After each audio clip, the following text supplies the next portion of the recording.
Vamos lá, gente, então, ó, continuando medida provisória, hein? Ai, tanta coisa, né? Mas, gente, realmente é uma matéria muito densa, muitos detalhes, e tá aí, né, caindo um processo legislativo normalmente como se fosse a coisa mais simples do mundo de se conversar, né? Então, vamos lá conversar um pouquinho mais sobre ela. Olha aí, pessoal, eu falei para você assim, ó, na última conversa, né, que a nossa medida provisória, ela vai produzir efeitos internos e efeito externo, que esse efeito externo ele tem um prazo de 60 mais 60, não foi isso? Que essa prorrogação, inclusive, ela é automática.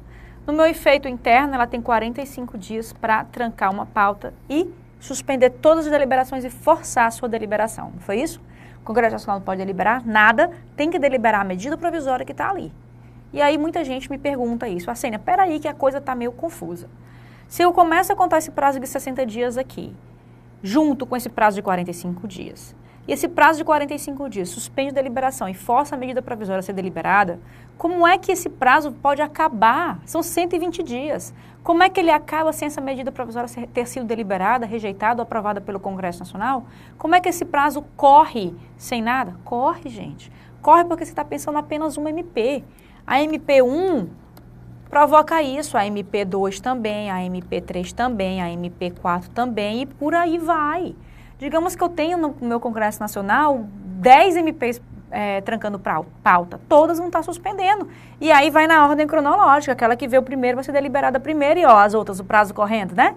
O tempo correndo, como é que fica? Então é totalmente possível, muito embora com 45 dias se tranque pauta no Congresso Nacional e force a deliberação daquela MP, pode sim acontecer desse meu prazo de 60 mais 60 correr sem a minha MP ter sido deliberada, tá bom? Então, desfranze aí a sobrancelha nesse aspecto, tá certo? Então, olha só o que eu estou te falando. O presidente da República publica, levando em consideração todas aquelas suas limitações de vedação, relevância e urgência. Uma comissão mista vai analisar tanto a adequação social como a sua legalidade. Analisou, leva para plenário na Câmara dos Deputados, onde ele pode alterar, rejeitar e aprovar aquele texto. Lembrando dos 45 dias, né, que ele vai ter que analisar aquilo ali. Depois que ele aprova, que ele rejeita, arquiva. Depois que ele aprova, vai lá para a Câmara dos Deputados, tá? Entra na Câmara, vai lá para o Senado Federal, desculpa, muito bem, você está sabendo tudo. Entra lá no Senado Federal, pode ser aprovado, pode ser rejeitado, pode ser, né, alterada também no Senado Federal. Se o Senado Federal alterar, assim, só teve uma aprovação, volta para a Câmara apenas para poder analisar aquela alteração, podendo só alterar e rejeitar do mesmo jeito, tá certo? E aí, depois do Senado Federal, tá tudo lindo e maravilhoso aprovado, vai para a sanção? Só vai para a sanção se houver tido, né, se houver alteração. Se não houver alteração, não vai para a sanção. Se for igual ao que o presidente propôs, segue direto para promulgação e publicação. Se não foi, vai para a sanção ou veto, onde o presidente terá a mesma regra de sanção e veto que a gente analisou, já falamos, e inclusive com a possibilidade de deliberação do veto, tá certo? A análise lá de derrubada do veto. Muito bem, terminei tudo, agora a minha próxima fase. A Constituição não fala de promulgação e publicação desse processo, desse projeto, né, dessa medida provisória que foi convertida em lei. Isso aí está lá no regimento, não está na Constituição, você não precisa saber para a tua prova. Em, né, análise apenas de curiosidade, é o Congresso Nacional que faz essa promulgação, essa publicação, tá bom? Muito bem. Uma coisa que eu quero falar contigo, observações. No caso da minha medida provisória ser rejeitada, eu posso rediscutir aquela matéria na mesma sessão legislativa em que houve a rejeição? Não. Mesma regra da emenda constitucional. Não pode, tá certo? Não pode rediscutir matéria, né, rejeitada de medida provisória, não pode ser objeto de uma nova medida provisória, matéria de medida provisória que foi rejeitada naquele projeto, tá bom? Tem que ser um projeto de lei, tem que ser outra coisa, mas uma nova medida provisória não pode tratar do mesmo assunto que foi rejeitado naquela mesma sessão legislativa, ok? Outra questão que nós temos que conversar. A medida provisória sempre, unicamente e exclusivamente terá um prazo de 60 mais 60, ou seja, 120 dias? Não. Não, não. Por quê? Porque olha só, pessoal, duas situações onde eu posso ter mais, tá? De 60 mais 60. Primeiro, no caso de recesso. Lembra que no recesso, esse meu prazo de 60 mais 60, ele é suspenso? Então, durante todo o recesso, eu não conto 120 dias.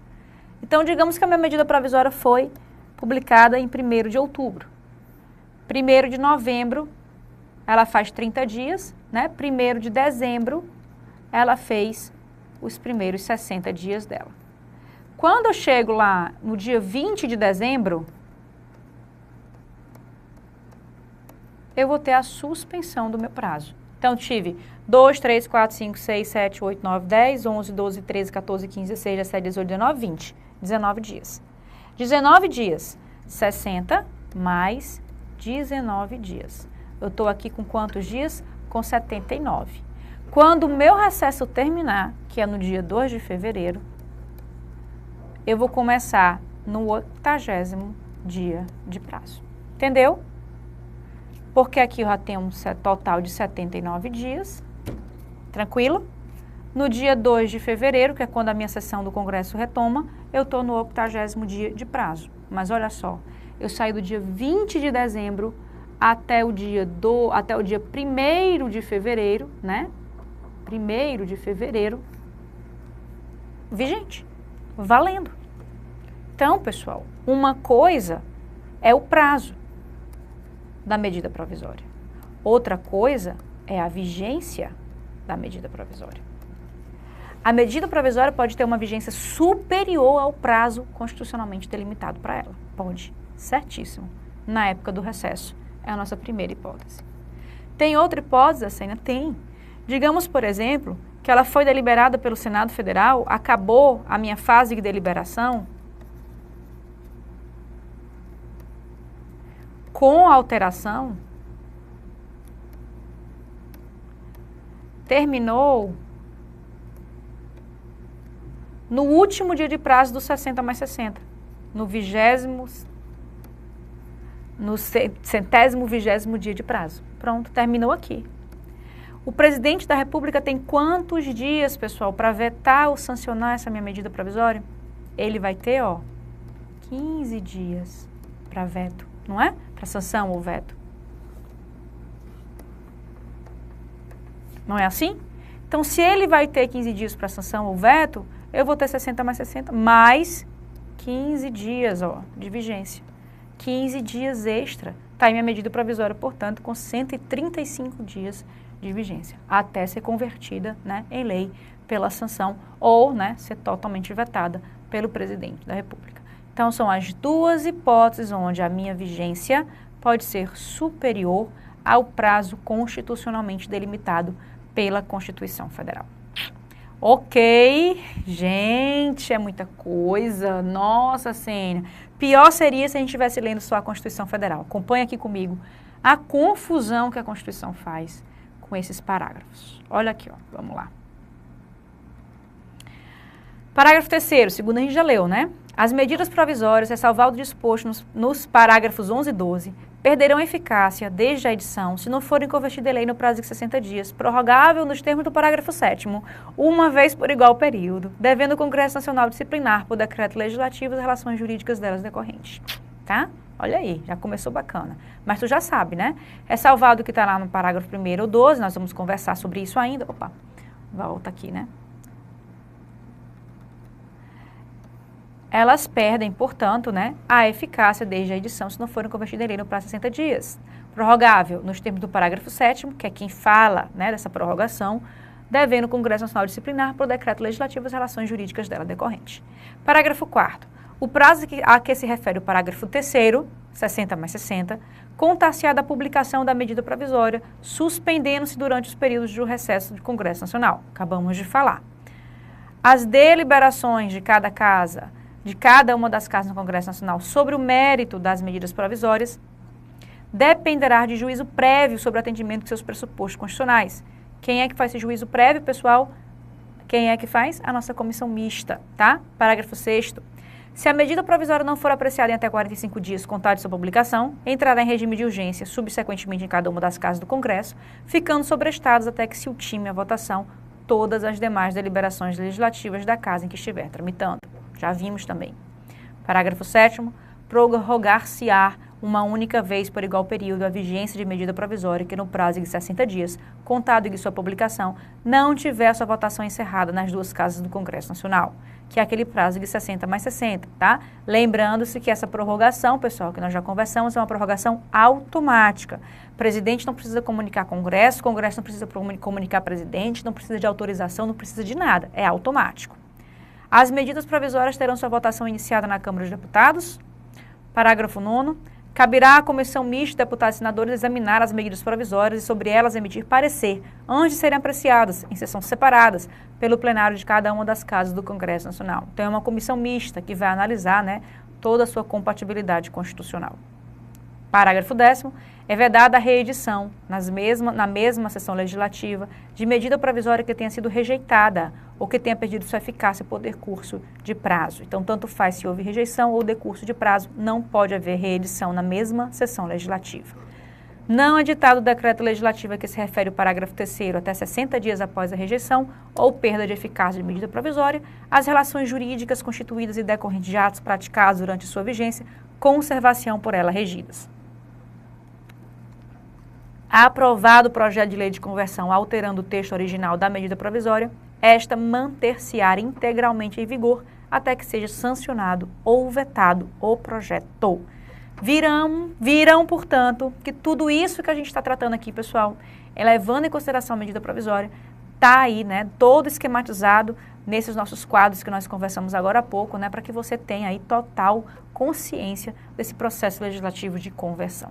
Tá faltando um último processo legislativo bem pequenininho. Graças a Deus, Arsênio aqui é pequenininho, que está lá aí no nosso artigo 68, tá? Processo legislativo que só serve para cair em prova de concurso público. Das leis delegadas. Pessoal, olha para cá. Quando eu falo em lei delegada, eu estou falando naquele meu processo legislativo que nós conversamos, que cabe ao presidente da República pedir para o Congresso Nacional uma autorização para fazer uma lei. Esse processo legislativo está totalmente em desuso por conta da própria medida provisória que o presidente da República pode ele mesmo fazer. Mas a gente tem que estar aí atento para algumas coisas que pode cair em prova. E, portanto, nós precisamos ler aqui o nosso artigo 68 e fazer as observações necessárias. Acompanhe aqui comigo, olha só. As leis delegadas serão elaboradas pelo presidente da República, que deverá solicitar delegação ao Congresso Nacional. Primeira observação, o termo solicitar. Solicitar, pessoal, cabe aí uma negativa. Ele não vai exigir a delegação, ele vai pedir. Congresso Nacional dando a delegação, aí o presidente da República poderá editar a lei delegada. Parágrafo 1º. Não será objeto de delegação os atos de competência exclusiva do Congresso Nacional. Quem são os atos de competência exclusiva? Artigo 49 da Constituição. Os de competência privativa da Câmara dos Deputados, artigo 51 da Constituição, ou do Senado Federal, artigo 52. A matéria reservada à lei complementar, que também é vedado para medida provisória, nem a legislação sobre, ou seja, nenhuma lei delegada sobre os seguintes temas: organização do Poder Judiciário do Ministério Público, carreira e garantia dos seus membros, nacionalidade, cidadania, direitos individuais, políticos e eleitorais, igual à medida provisória. Inciso 3º, plano plurianual, diretriz orçamentária e orçamento. Vejam que os meus créditos podem ser objeto de lei delegada, tá? Plano plurianual, diretriz orçamentária e orçamento, não. Mas os créditos adicionais, suplementares e extraordinários, né, estão aí livres.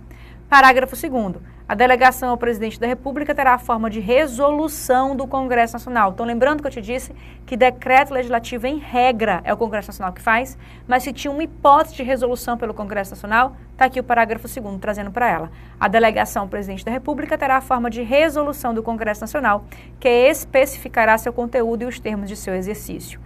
Parágrafo 3º, se a resolução determinar a apreciação do projeto pelo Congresso Nacional, este a fará em votação única, vedada qualquer emenda. Ou seja, olha só, o presidente da República, ele pode, portanto, editar a lei delegada e o Congresso Nacional, na autorização para aquela lei delegada ser editada, pode exigir que a lei delegada seja submetida ao Congresso Nacional, para o Congresso Nacional dizer se concorda ou não concorda com os termos daquela lei delegada. Ou seja, pessoal, é uma interferência muito grande do Congresso Nacional em cima daquilo, né, que o presidente da República poderia editar.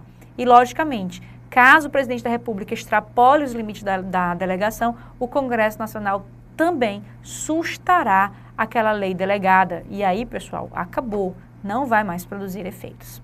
Fechamos, portanto, muito bem. Vamos agora para o nosso esquema maior de todos, aquele esquema onde nós vamos conversar sobre quórum de deliberação, se pode rejeitar, se não pode rejeitar, aquelas regrinhas que são comuns a todos os nossos projetos de lei, tá? Então, vamos lá. Projeto de lei complementar e ordinária. Tá aqui, ó, projeto de lei complementar ordinária. Emenda constitucional, medida provisória, tá? Projeto de lei delas. E vamos tratar agora aqui nessa tabela linda que a tia tá fazendo as nossas diferenças, tá certo?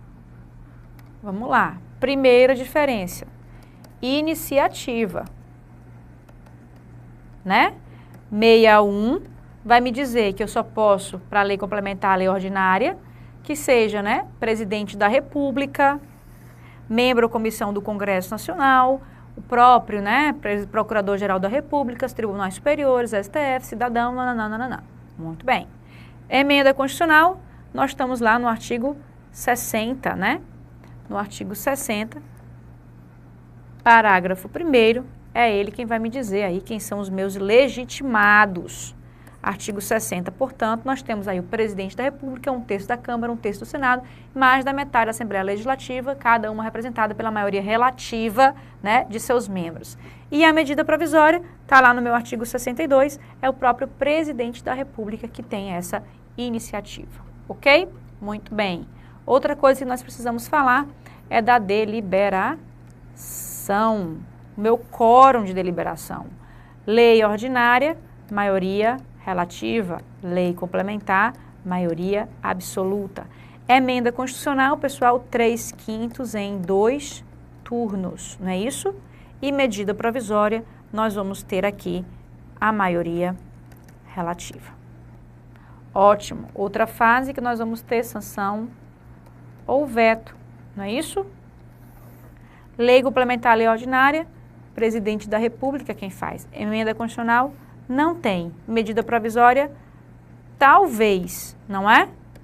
E só vai poder quando houver diferença, né? Colocada aí pelo próprio Congresso Nacional, ok? Então, medida provisória aí é um talvez. Rediscussão. Lei complementar, lei ordinária, pode, não pode? Desde que eu tenha maioria absoluta de qualquer uma das casas, Câmara de Deputados ou Senado Federal. Emenda constitucional, não pode. Medida provisória, também não pode, tá? Então, pessoal, aqui estão as nossas principais observações.